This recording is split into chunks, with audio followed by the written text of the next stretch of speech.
Do you feel stuck?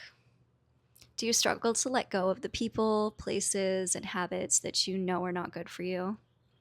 You may be struggling with self sabotage, but lucky for you, there's a solution. Now, while some people may be highly allergic to the solution, I know that you're not because you're here watching this video.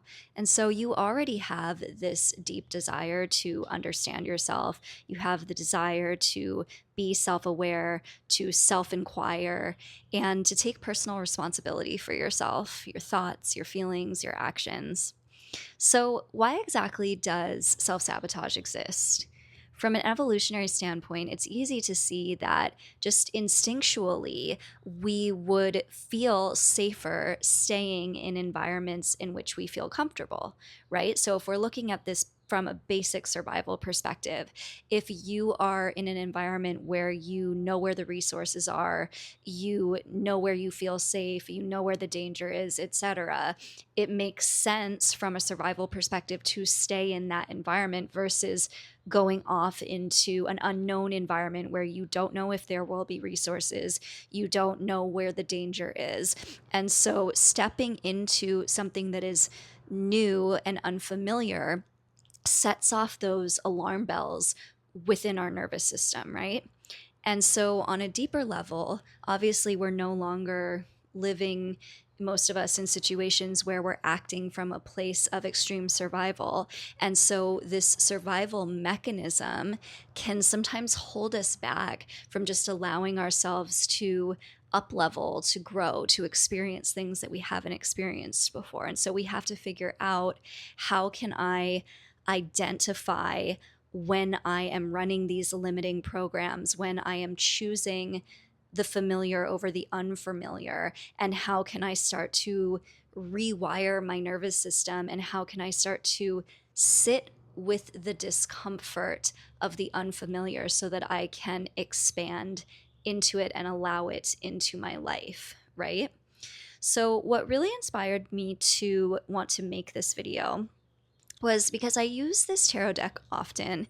It's called the Fountain Tarot, and this is the Seven of Swords card. And whenever I look at this card, the first word that comes into my mind is always self sabotage.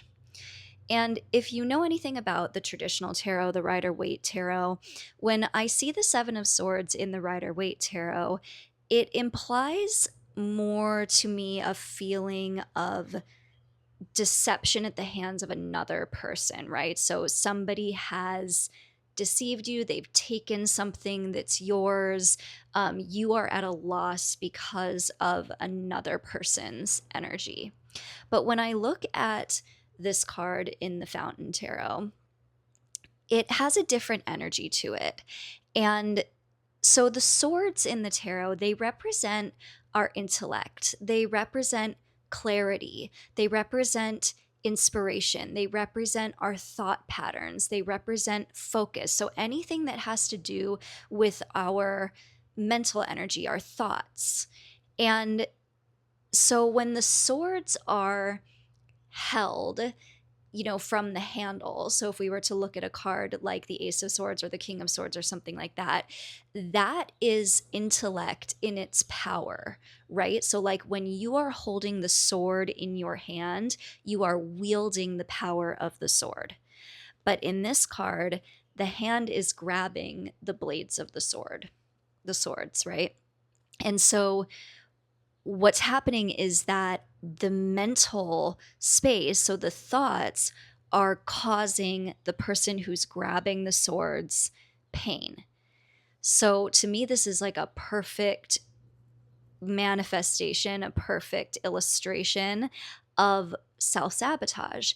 Because often what happens when we do come up against something that emotionally triggers us, or there's something that comes into our environment that is asking us to rise to a new level, we try to logically talk ourselves out of it, right? Like it's the thought patterns that repeat that tell us, whether it's the core belief of like feeling unworthy of something. And so you pull yourself back from it, or it's, you know, whatever the underlying belief is that causes you to perpetuate a way of thinking that does not allow you to step into this new opportunity or this new space, this new environment, right? And so what needs to happen when we're experiencing that, and the way that I think the easiest way to identify these types of behaviors is like noticing areas of your life in which you are maybe not following through on things. So often this can show up in patterns like procrastination or starting something and not finishing it. So you just start to notice, okay, where in my life am I doing that? And can you see how those patterns of behavior, where is that coming from essentially? Or like maybe you have a plan or a vision where you're like, I want to start a YouTube or do something online, but for whatever reason you just don't ever start it, you don't ever make it happen. What is going on within the nervous system? What is going on within the mind that is talking you out of not wanting to do those things, not wanting to initiate those things? Because often there is going to be a core belief that is holding you back, and that is the swords, like the clarity, the insight, right? Like your vision is there, right? The plan is there, but for whatever reason at the last second, you are pulling the insight, the clarity, the direction, the focus, you're pulling it back, and that's hurting you, right?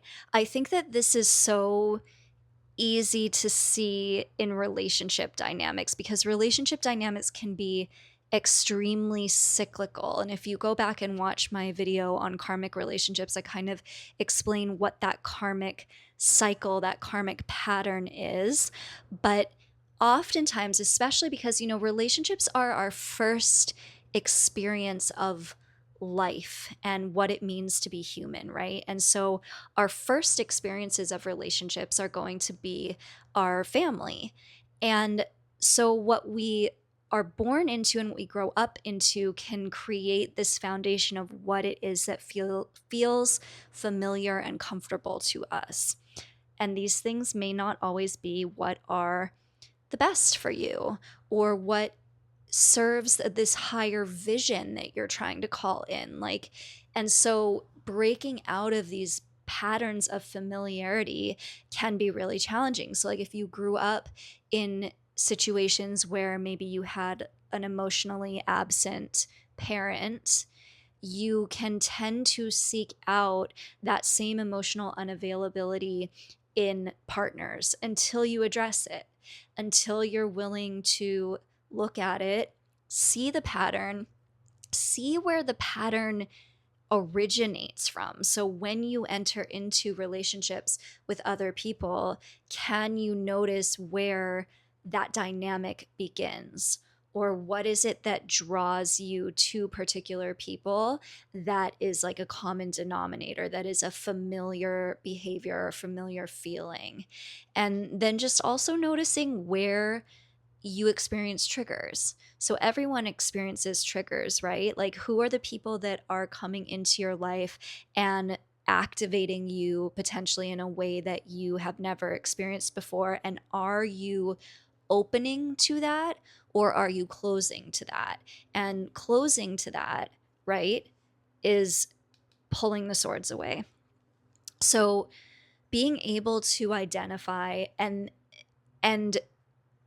coming from a place of deep self-trust. So the more that you are able to trust your own intuition, trust your own alignment, right? So like when you break the patterns and you're like, okay, I've left those things behind now. Like I'm no longer going to return to people that feel familiar to me because I feel lonely or because I desire validation in some way. And I've removed myself from those dysfunctional patterns and I've like created this void space, right? And it's within that space that you can start to build up this feeling of self-trust and be able to step into something new and feel open to it. So stepping into something new, let's say with the the ace of swords in the tarot, it's like the holding of that sword and like being direct and having just a clear vision and being empowered in your choices, right? Like being empowered in the direction that you are choosing to take. So yeah, I think that also, becoming in tune with the nervous system is so important. And I think maybe that will be my next video that I'll do. Will be talking about ways to get in touch with the nervous system, regulate, calm the nervous system so that you can start to fine tune what is causing you to be reactive and where we can kind of invite in a deeper sense of discernment and a deeper sense of trust and intuition, right? So I think I'm going to leave that there for today. If you have any questions or any comments, please leave them down below. And I hope you have a wonderful rest of your day. And I'll talk with you again soon.